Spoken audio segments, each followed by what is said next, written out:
ये जो डिडक्टर का क्या मतलब होता है? जो टीडीएस काटता है। यानी आप एक कंपनी में अगर बैठे हुए हैं तो आपकी कंपनी टीडीएस काट रही, डिडक्टर हो गया।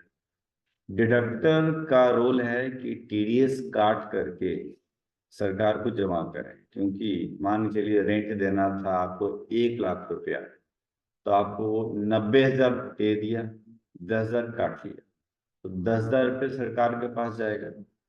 तो सरकार के जाने के लिए चालान इस्तेमाल करते हैं। बट दो सेक्शन में आपको अलग चालान भरने होंगे, और दो सेक्शन को छोड़ के बाकी में अलग करने होंगे। एक सेकंड। तो अभी इतने सारे सेक्शन पढ़े, 15-16 पढ़े है ना। बट दो सेक्शन थोड़े अलग हैं। 26 क्यूबी जो देख रहे हैं फॉर्म, ये सेक्शन 194 IA के लिए है। और 26 क्यूसी सेक्शन 194 IB के लिए है। ये दो को हटा दिया जाए, यानी 194 IA और IB हटा दिया जाए। इसके अलावा कोई भी सेक्शन जो आप पढ़ा है आपने, 192, 992A, 194A, जो भी पढ़ा है आपने, तो उसके लिए चालान 281 यहाँ पे यूज होंगे। ठीक है। तो ये ध्यान रखना कि दो सेक्शन में अलग अलग फॉर्म है, बाकी उनके अंदर सेक्शंस में चालान 281 होंगे। शायद याद ना रहे, एक बार लिख लो शॉर्ट में, 2 लाइन में लिखा देता हूँ। देखिए, नंबर 1 करिएगा, इसमें नोट में कर दो, नोट नंबर 1 करके।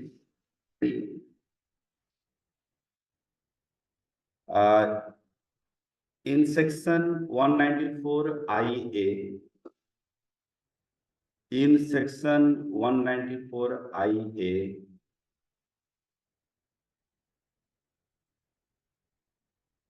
चालान यूज फॉर्म 26 QB, चालान यूज फॉर्म 26 QB,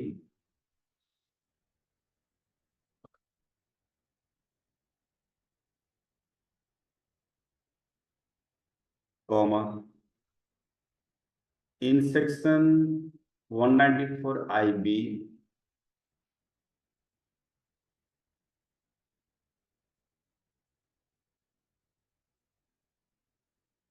चालान यूज 26 QC।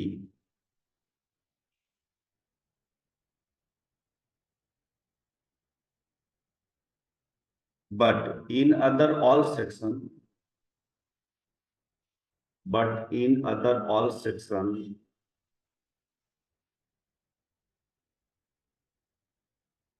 चालान यूज 281,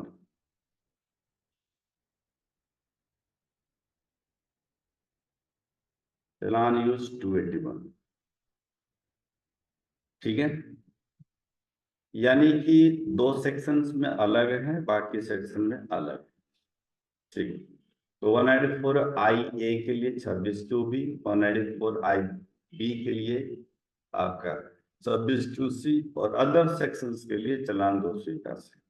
डन। चालान 281 बता दिया मैंने आपको करके। अब हम बात करते हैं 26 QB के बारे में। ठीक, शायद याद ना हो, भरा था हम लोगों ने, बट उस टाइम नए नए थे, उतना ध्यान नहीं होगा। अब हम देखते हैं। तो अब आप अलग से लिख लीजिएगा, मतलब उसके बारे में कैसे करना है, क्या करना है। चालान कम स्टेटमेंट 26 QB, चालान कम स्टेटमेंट 26 QB। ये मैं ऐसा क्यों लिखा रहा हूँ, चालान कम स्टेटमेंट? देखिए, चालान का मतलब होता है कि सरकार के पास जो टैक्स जाता है जिस फॉर्म से, उसको चालान बोलते हैं। बाइक चलाते होंगे कभी, मान के चलिए ठोक दिया, या कभी लाइट तोड़ दी, कभी हेलमेट नहीं पहना होगा, तो आपके चालान कट गए होंगे। तो कहते हैं ना, चालान कट गया, चालान कट गया। चालान कट गया क्या मतलब हो गया कि ऐसा फाइन या टैक्स दे दिया जो सरकार के पास गया। तो सरकार के पास कुछ भी जा रहा है उसको चालान बोलते हैं। कम स्टेटमेंट, कम का मतलब साथ में, स्टेटमेंट का मतलब होता है कि उसके अंदर डेटा डालते हैं, डिटेल्स, किसको किसको दिया, क्या था अमाउंट, क्या नहीं था, डिटेल्स जाता है। तो डिटेल्स के साथ अगर भेजते हैं चीजों को तो उसको बोलते हैं चालान कम स्टेटमेंट। तो 26 QB है चालान कम स्टेटमेंट। ठीक। चालान 281 में ऐसा नहीं देखा था आपने, वहां क्या देखा, सिर्फ अमाउंट भरो जी, सेक्शन लो, काम खत्म। किस व्यक्ति का था, किसका पैन कार्ड था, कब डेट था, कब बिल था, कुछ पता नहीं। तो इनके अलग स्टेटमेंट डालनी पड़ती है। तो स्टेटमेंट उनके अलग जाती है, सेपरेट जाती है अदर सेक्शन में। बट यहाँ क्या है, एक ही साथ जाता है, इसीलिए कहलाता है चालान कम स्टेटमेंट। ठीक है। तो ये सेक्शन 194 IA किस लिए इस्तेमाल होता है, कुछ याद है? हाँ, यानी कि प्रॉपर्टी परचेज किया था 50 लाख से ऊपर की, उस पर टीडीएस काटा था, है ना। अब वो सभी के लिए लागू है, चाहे इंडिविजुअल हो चाहे कोई भी हो, है ना। तो वहां लागू है। तो चलिए भरते हैं, एक बार डेमो देखते हैं किस तरीके से क्या चलता है। एग्जाम्पल तो लेता हूँ यहाँ पर।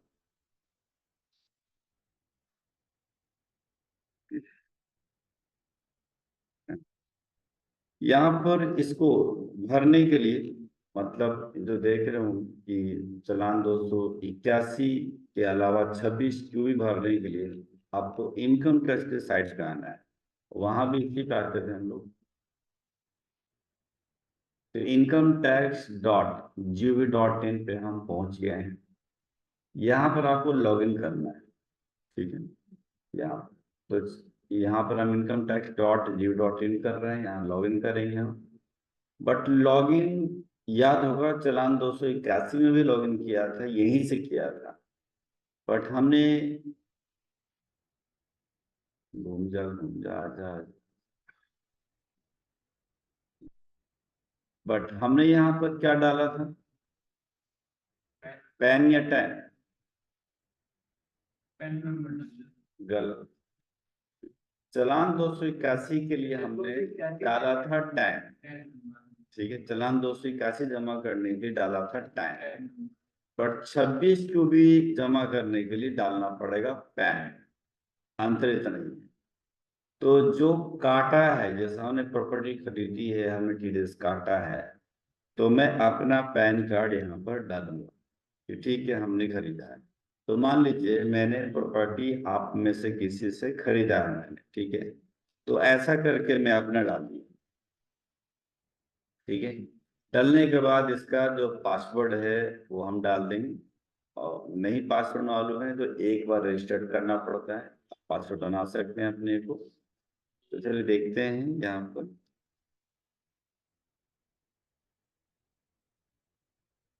इसमें क्या,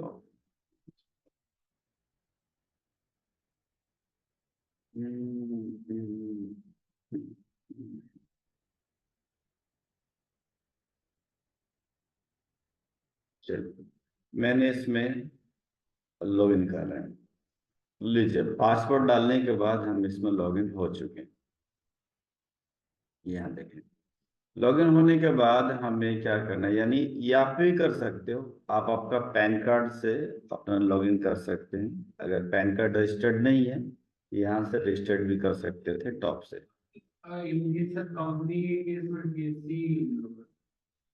कंपनी के केसेस में, अगर कंपनी का पैन कार्ड तो डीएससी यूज करके रजिस्टर करेंगे कि नहीं नहीं, डीएससी के बिना नहीं चलेगा, उसमें तो डीएससी ही चलेगा। रजिस्टर्ड में तो शायद नहीं पूछता उसके अंदर। रजिस्टर्ड में तो सिंपल आप चला जाएगा, उसमें कोई साइन वाइन तो है नहीं, ओटीपी तो आते नहीं। हाँ, ये ओटीपी के लिए चाहेगा लास्ट में। फोन नंबर पे ये जो रजिस्टर्ड व्यक्ति होगा ना कोई भी, उसका नाम डाले कर सकते हो, मतलब उसमें भी हो जाएगा। कंपनी का बहुत पहले रजिस्टर्ड किया था। मुझे लग रहा है कि एक व्यक्ति का नाम डालोगे ना, एमडी वगैरह का, तो उनके नंबर डालेंगे, उनके नंबर पर भी जाता है, तब रख रजिस्टर्ड हो जाता है। हाँ, तो उसमें भी नहीं चाहिए होगा। ठीक है, अगर रिटर्न भर रहे हैं आईटीआर तो चाहिए होगा। अभी रजिस्टर्ड करते हैं उसमें नहीं चाहिए। किसी व्यक्ति का रिस्पॉन्सिबिलिटी लेते हैं तो उसके हिसाब से कर सकते हैं। इवन कि टैन भी डालने पर भी नहीं चाहिए आप कि कोई एक व्यक्ति का डाल दो, जैसे कि बार बार बोलते हैं सोसाइटी वाले, तो यहाँ भी हमने अपना डाल करके अपने मोबाइल नंबर पे एक्टिवेट करा रहा है। तो ऐसी कंपनी के बारे में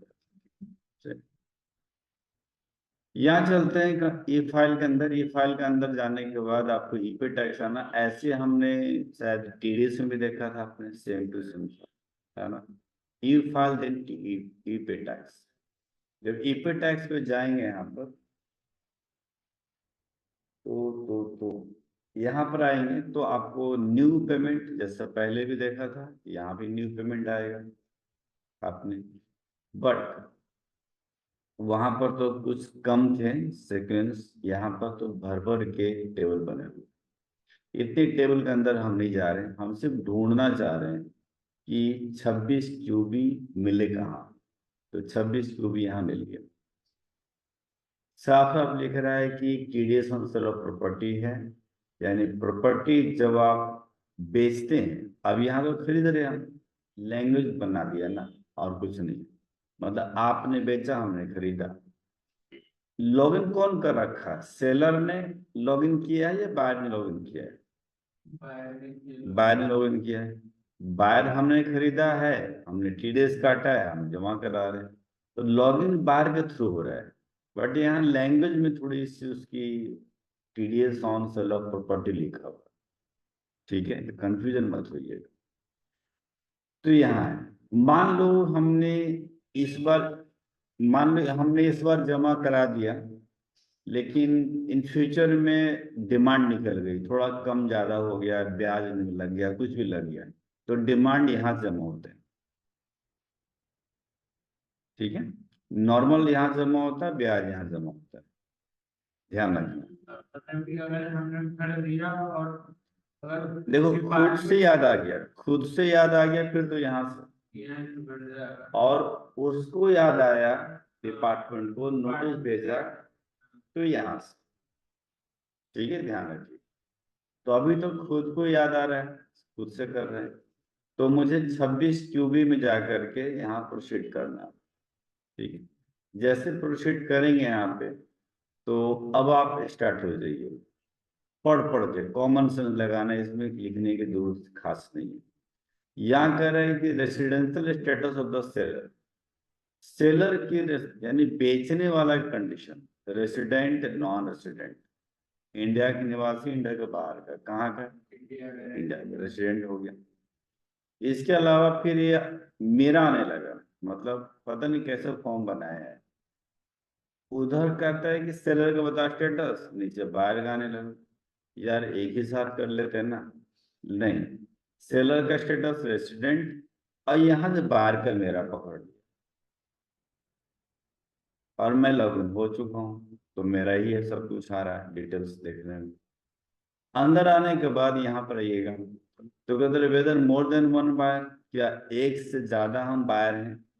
मान लेते हैं कि हमने दो मिलकर के 70 लाख की प्रॉपर्टी बाय करी है, दो लोग मिलकर के। ठीक है, तो मान लेते हैं कि हम यस कर रहे हैं। यस करने से क्या होगा, तो अभी मैं पेमेंट कर रहा हूँ 10 लाख रुपया। मान लीजिए 70 लाख की प्रॉपर्टी में से 10 लाख की पेमेंट जाएगी, और 10 लाख रुपए में से 5 लाख मैं दे रहा हूँ, और 5 लाख मेरे ज्वाइंट पर दे रहे हैं। तो मेरी जिम्मेदारी सिर्फ 5 लाख की होगी। तो 5 लाख का पूरा डिटेल्स हमसे भरेंगे, उसके 1% टीडीएस, यानी 5,000 रुपये हम जमा करा रहे हैं। 5 लाख फिर वो लॉग इन करेगा अपना पोर्टल से, पैन से, फिर वो 5 लाख का 1% जमा करेगा। और ठीक है, कंसिडरेशन कितना लिखेंगे? हम दोनों अमाउंट, हम भी लिखेंगे 70, वो भी लिखेगा 70। ठीक है, क्योंकि ज्वाइंट लिख दिया ना, इस वजह से। चलिए, ये तो हो गया। अब मान चले एक केसेस और लेते हैं कि 70 लाख की प्रॉपर्टी है, बट इस बार 10 लाख मैं दे रहा हूं अपने जेब से केवल, अभी वो नहीं दे रहे, तो हम क्या करें? तो ज्वाइंट ही करना है, मोर देन वन बायर करना है, लेकिन 10 लाख की कहानी करूंगा, फिर वो क्या करेगा? वो कहानी नहीं करेगा। जब वो होगा तो करेगा, मान लो जब कोई पेमेंट करनी हो तो करेगा, समझ रहे? तो जो पेमेंट कर रहा है ना, वो दिखा रहा है रियल में, जो डीड बनी थी हमारी ज्वाइंट में, तो सरकार को ही पता होना चाहिए कि ज्वाइंट में डीड बना है, तो यहाँ मोर देन वन बायर जाएगा। लेकिन मैं पेमेंट अभी अकाउंट से किया है 10 लाख रुपए, तो मेरा आएगा। वो उसने नहीं किया है तो वो नहीं भरेगा। अगर मैंने जितना पार्ट किया है वो, फिर मेरा आएगा, उतना पार्ट उसका आएगा। क्लियर है? तो ध्यान रखिएगा। फिर ये थोड़ा ऊपर तो कॉमन था, लेकिन यहाँ पर थोड़ा सीखने वाली चीज थी। अब यहाँ पर आने के बाद यहाँ करेंगे कंटिन्यू। अच्छा, मेरा हिदायत यही कहता है कि जैसे पूछते हैं लोग कि क्या करना चाहिए, कि आधे आधे करना चाहिए, क्या करना चाहिए? बिल्कुल, आप पेमेंट 10 लाख दे रहे हो बिल्डर को, तो आधे दे दो, ज्वाइंट में है तो आधे दे दो, आधा आप दो आधा वो दो। लेकिन कभी कभी आ जाता है, अरे हम तो हस्बैंड वाइफ हैं, तो पेमेंट तो हम ही दे रहे हैं, पर ज्वाइंट में खरीद लिया। अब खरीद लिया है ज्वाइंट में तो ठीक है, भरो। ऐसा भी देखने को मिला है, तो हस्बैंड अपना भरता रहता है। यहाँ पर दो केसेस है, हस्बैंड वाइफ है। वाइफ मानो तेरे अर्निंग नहीं है, एग्जाम्पल, अर्निंग नहीं है, तो क्या हो रहा है? प्रैक्टिकली तो हस्बैंड जमा करता रहता है। ज्वाइंट में भले खरीद लिया है, लेकिन पेमेंट तो हस्बैंड करता रहता है। तो लॉ कहता है कि पेमेंट हस्बैंड कर रहा है अपने अकाउंट से, तो क्यों फालतू में ट्रांसफर करा करके आधा आधा बंटवारा कर रहे हो? सिंपल कर दो यार इधर से, तो सारा हस्बैंड पे कर दिया, काम खत्म। यहाँ से नोटिस करना पड़ेगा कि मोर देन वन बायर, ठीक है? अब कुछ लोग कहते हैं नहीं नहीं, आधा आधा कर लेते हैं, पहले वाइफ में डालते हैं, फिर बात बराबर। वो और पंगा होता है ज्यादा, क्योंकि ट्रांजेक्शन देखती है सरकार, तो ये मत करिए। या तो कमाती है तो ठीक है यार, अपने अकाउंट से दे डाल दिया, क्योंकि ये ट्रांजेक्शन जो हो रहा है ना, ये मुश्किल कर देगा आपको बाद में। ठीक, बेटर है कि आप पैसा जिसके अकाउंट में है उसके अकाउंट से भेज दो, बट यहाँ ज्वाइंट दिखा दो, ठीक है? कोई इशू नहीं आएगा। सर अगर ये तो हो गया, अगर मान लीजिए सर हम टीडीएस काट नहीं काट रहे हैं, तो सेलर है वो टीडीएस जमा करवा सकता है? ना ना, ऐसा कैसे हो सकता है? सेलर टीडीएस जमा नहीं करा सकता है, ये पूरी रिस्पॉन्सिबिलिटी बार की है। क्यों? क्योंकि लॉगिन कौन कर रहा है? तो भी सेलर तो अपने लॉगिन कर ही नहीं सकता है ना, ठीक है? तो ये हो ही नहीं सकता। अच्छा, मान लीजिए अगला क्वेश्चन एक दागते हो कि 70 लाख रुपए की प्रॉपर्टी थी, बायर नहीं जमा करा रहा है, या जानकारी नहीं है, जो भी है, 70 लाख टोटल दे दिए उसको, तो अब क्या होगा? किसके ऊपर भाई प्रॉब्लम आएगी? तो प्रॉब्लम सेलर के पास नहीं आएगा, बायर के पास आएगा। मैं फंसूंगा 200 रुपये पर डे का फाइन के साथ, ऊपर से टीडीएस अलग, ऊपर ब्याज अलग। हाँ, तो ये ध्यान रखना इसमें, ठीक है? तो बायर अलर्ट रहे भाई, प्रॉपर्टी खरीद रहे हैं तो। अगर आप नामी गिरामी बिल्डर से खरीदते हो तो खुद ही बता देता है कि भाई टीडीएस काट के दियो मेरे को। लेकिन अगर किसी आम व्यक्ति से खरीदते हो, उसको भी नहीं पता है क्या होता है टीडीएस, तो ऐसे में फंसते हैं बायर, क्या कर सकते हैं? ऐसे काफी केसेस। मना कर देते फुल टीडीएस देते हैं। कौन? सेलर? नहीं, नॉर्मल जो पर्सन सब खरीद रहे हैं ना, तो खरीद रहे हैं ना, तो वो उसको जानकारी नहीं है ना, खरीदने वाला अलर्ट रहो ना आप। उसको क्या है, वो तो पूरे पैसा मांगेगा, वो नखरे भी करेगा, नहीं टैक्स क्यों काट रहे हो भैया, तुम कौन होते टैक्स काटने वाले। अरे भैया ये रूल है, उसको मनाना पड़ेगा, ऐसा नहीं होता। ठीक है। और अगर मान लीजिए 70 लाख दे भी दिया आपको, तो अच्छा है कि आप 70 जमा करिए टीडीएस के नाम पर। नहीं जमा करेंगे तो वो बड़ा लफड़ा हो जाएगा आपके लिए। 70 ना चला जाएगा 2-3 लाख, ये ध्यान रखना। ठीक है। सरकार थोड़ी ना छोड़ेगी कि आपको जानकारी था कि नहीं था, या नहीं माना, हाँ माना, उनको क्या मतलब है? ये समस्या आ जाए। ठीक। तो सारे केसेस हमने हैंडल कर लिए। अगर दोनों अकाउंट से जा रहा आधा आधा, तो अपना अपना जिम्मेदारी भरो, या सिंपल शब्द में कहें तो जिस खाते से पैसा जा रहा है वो अपना यहाँ पर उतने अमाउंट का डिक्लेरेशन देगा, टीडी जमा कराएगा। ठीक है। ऐसा नहीं कर सकते कि हस्बैंड ने 10 लाख दिया तो अपना 5 लाख का हिसाब इसमें डालेगा और 5 लाख बोलेगा वाइफ के नाम से लॉगिन करे करवाएगा। ये नहीं कर सकते क्योंकि पेमेंट नहीं गई ना उसके अकाउंट से। ठीक है। बट दोनों केसेस में ज्वाइंट वाला ऑन होना ही चाहिए। क्लियर है। चलिए फिर आगे बढ़ते हैं। अब हम बढ़ने के बाद आगे अंदर घुसते हैं। अंदर घुसने के बाद यहाँ कह रहा है कि सेलर अपना पैन कार्ड डाले, यानी सेलर का पैन कार्ड डाले। तो भाई सिंपल बात है कि जिससे हमने खरीदा है उसका तो पैन कार्ड डेट पे होगा ही ना, जैसे है। नहीं तो लेना पड़ेगा उसे, लेना तो पड़ेगा। बताइए कोई आप में से कोई वैसे डमी सीख रहे हैं सर, कोई है तो है नहीं कुछ। यहाँ होना चाहिए, फेक नहीं डलेगा ना फिर। J W MPK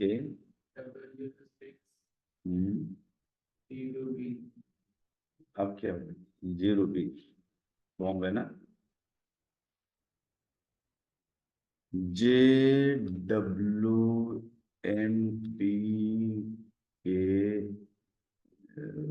0060 Bombay.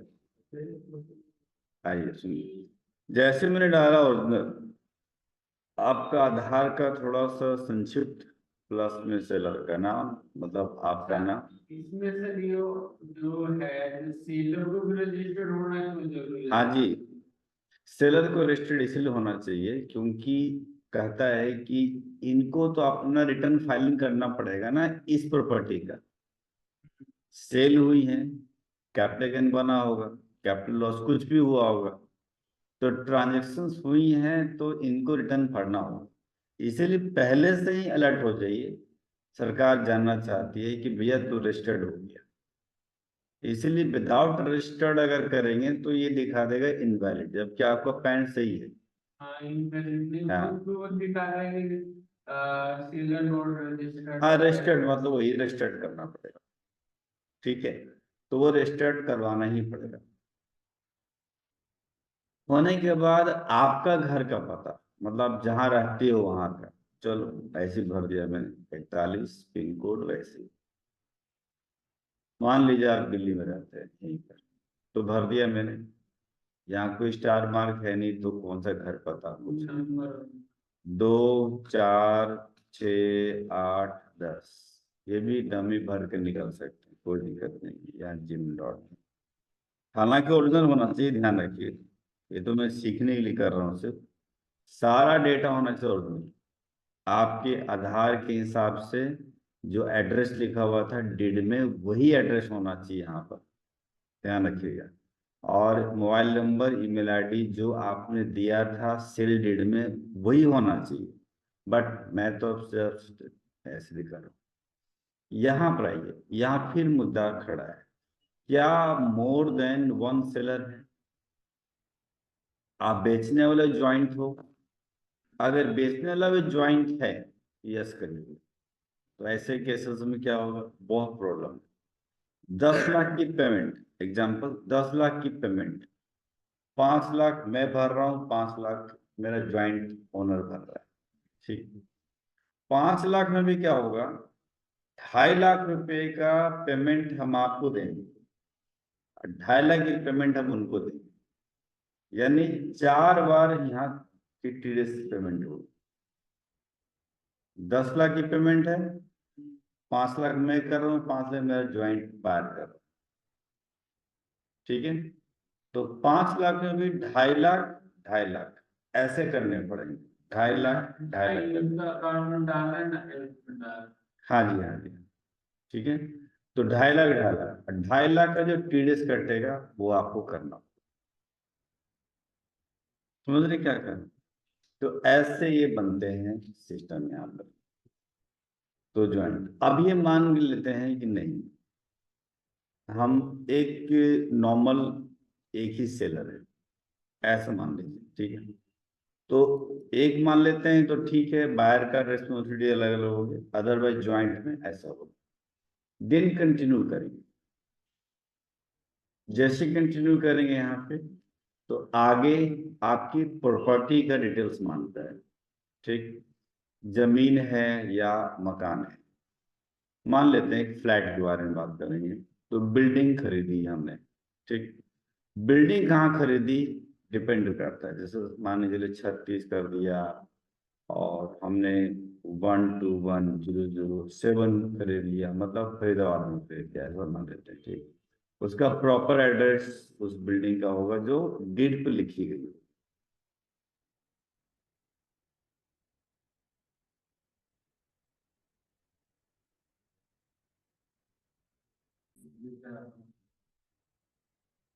इसमें तो यहाँ पर ये प्रॉपर्टी की चीजें चल रही हैं, जैसे बिल्डिंग है यहाँ पर, हमने डाल दिया यहाँ पर। अब यहाँ पूछ रहा है डेट ऑफ एग्रीमेंट कि आपकी बुकिंग कब हुई थी, यानी डीड कब बना था।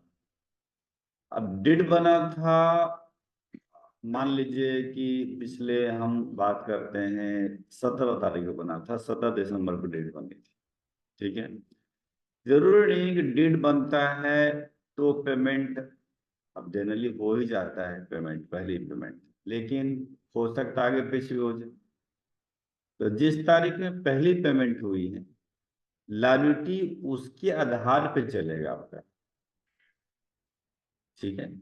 हम 17 दिसंबर ले रहे हैं और मान लो कि पेमेंट हमने आज 7 जनवरी को किया है, तो हमारी जनवरी मंथ की पेमेंट नेक्स्ट 30 अप्रैल से हाँ ध्यान रखिए इसमें, ये जो सेक्शन जो देख रहे होंगे 194 IA और IB, इन दोनों में यानी दोनों चालान को भरने में हमें टाइम मिलता है नेक्स्ट मंथ की पूरी 30 दिन की। बाकी में क्या था, 7 दिन का मिलता था। हाँ, तो ये भी नोट में डालो कहीं, ठीक है। लिखना 26 QB and 26 QC, 26 QB and 26 QC।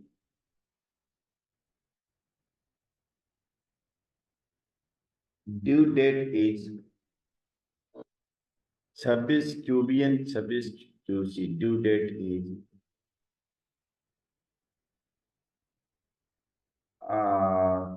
With in 30th day, within 30th यानी 30 दिन टू नेक्स्ट मंथ।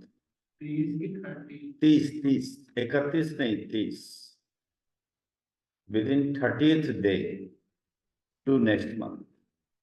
अगर 31 है तो भी 30 ही रहेगा, आपको ध्यान रखिए 30 दिन का वक्त मिलता है आपको, ठीक है, नेक्स्ट मंथ के। बाकी नॉर्मल में देखा था आपने कि हर महीने का अगले 7 होता है, बस मार्च के आपको मिलते हैं 30 अप्रैल तक, लेकिन इसमें सभी मंथ में आपको नेक्स्ट 30 को ही जमा कराने पड़ते, मैक्सिमम तारीख है, उसके पहले कभी भी करा, ठीक है।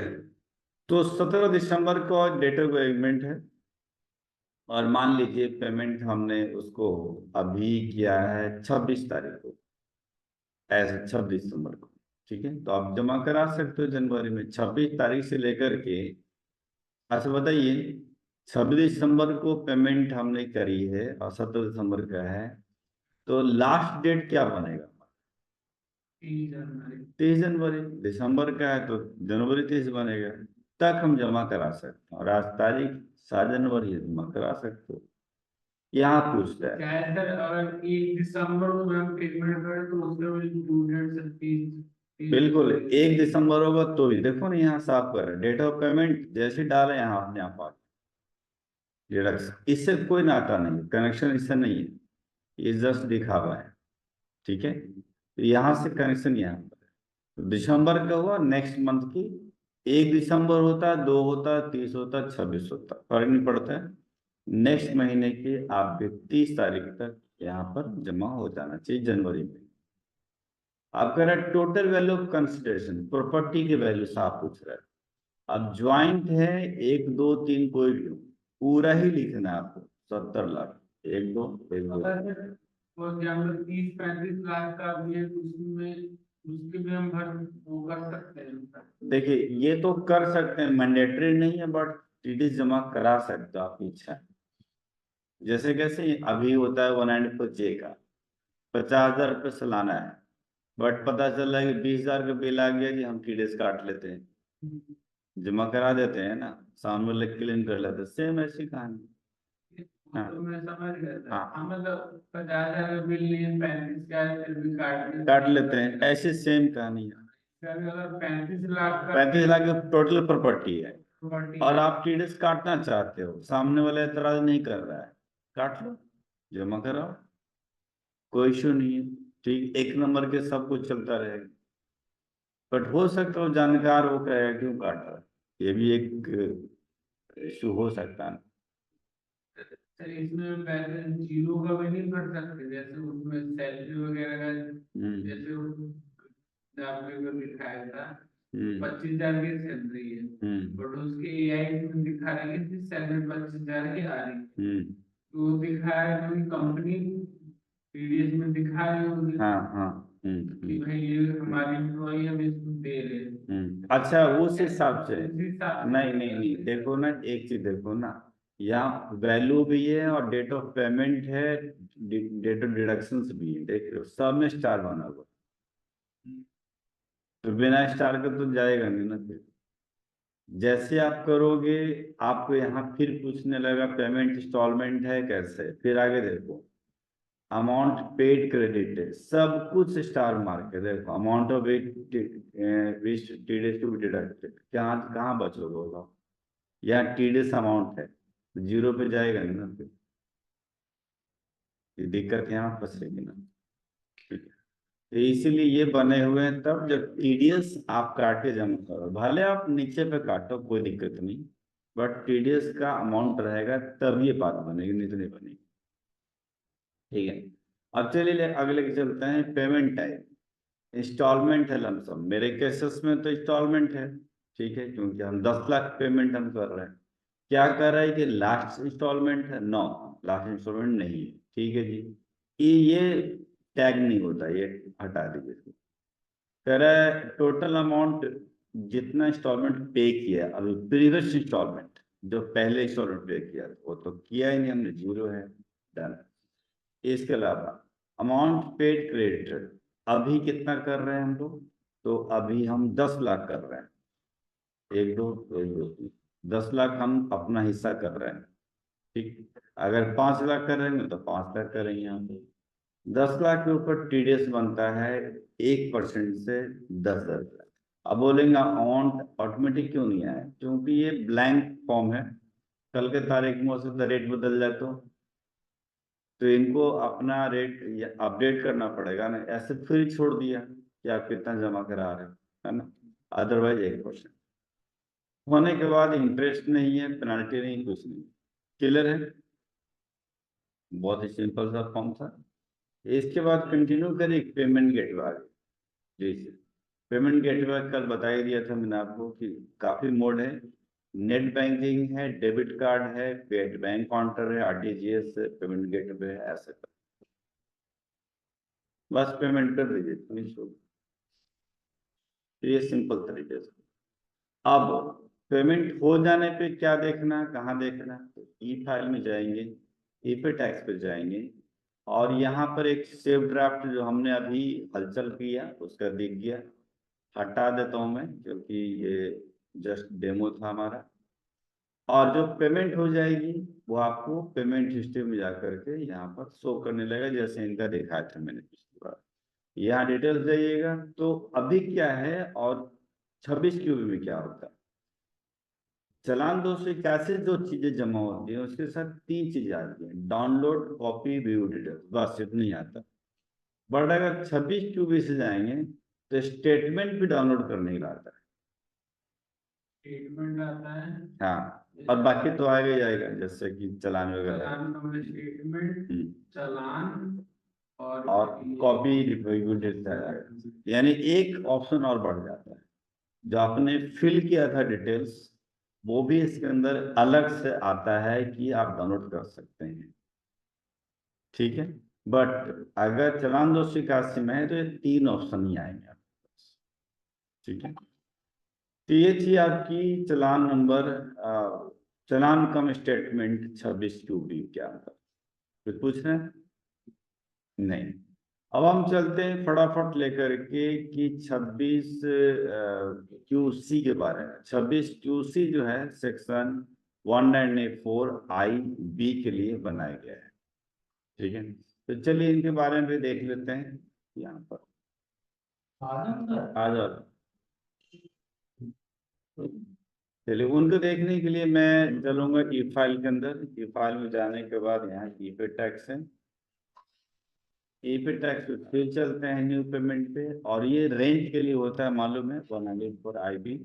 50,000 से ऊपर की किराया अगर रहने के लिए हम पे करते हैं तो ऐसा ढूंढने का है। 26 क्यूसी, 26 क्यूसी पे जाएंगे, यहाँ प्रोसीड करेंगे, प्रोसीड करेंगे। ये रेंट रेंट कौन सा वाला है? एक तो जैसे कंपनी रेंट पे करे, इंडिविजुअल। देखिए नहीं नहीं नहीं, आम इंसान, आम व्यक्ति रहने के लिए किराया के लिए, तो कंपनी रहने के लिए किराया तो लेगी नहीं ना। ठीक, हाँ।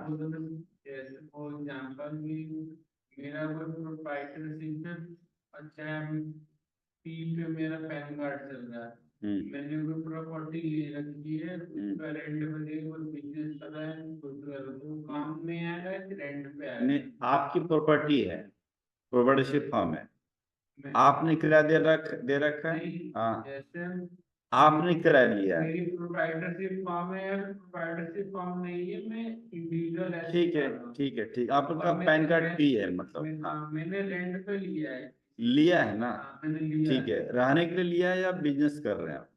और मैं जैसे चलिए 2 एग्जांपल ले लेते हैं, समझ में आ जाएगा। मेरा प्रोप्राइटरशिप फॉर्म है, ये कोचिंग, यहाँ कोचिंग चला रहा हूँ, हाँ जी, सामने में हमने किराया पे ले लिया। ठीक है, दोनों किराए पे है, ये भी किराया है वो भी किराया है। ठीक, दोनों 60,000 महीना पे है। तो बताइए टीडीएस इस पे कटेगा, उस पे कटेगा, दोनों कटेगा नहीं कटेगा? दोनों का कटेगा क्योंकि 50,000 से ऊपर है। ऊपर है। लेकिन सेक्शन बदल जाएगा, ये सेक्शन जाएगा 194 आई में, हाँ और वो सेक्शन जाएगा 194 आई बी में। ये जाएगा चालान 281 में, वो जाएगा 26 क्यूसी में। समझ रहे हैं? क्योंकि वो मकान लिया हमने रहने के लिए, ये मकान लिया है हमने बिजनेस करने के लिए, तो सेक्शन 194 आई लागू होगा, 194 आई बी लागू। ठीक है, जो उस मकान के बारे में है मैं उनके बारे में लेके चल रहा हूँ। ठीक। तो अगर हम मान लेते हैं कि इस बार बिजनेस पे से भी 2% का आपने काट दिया, हाँ हाँ, तो फिर उनको कैसे पता चलेगा कि हम बिजनेस कर रहे हैं?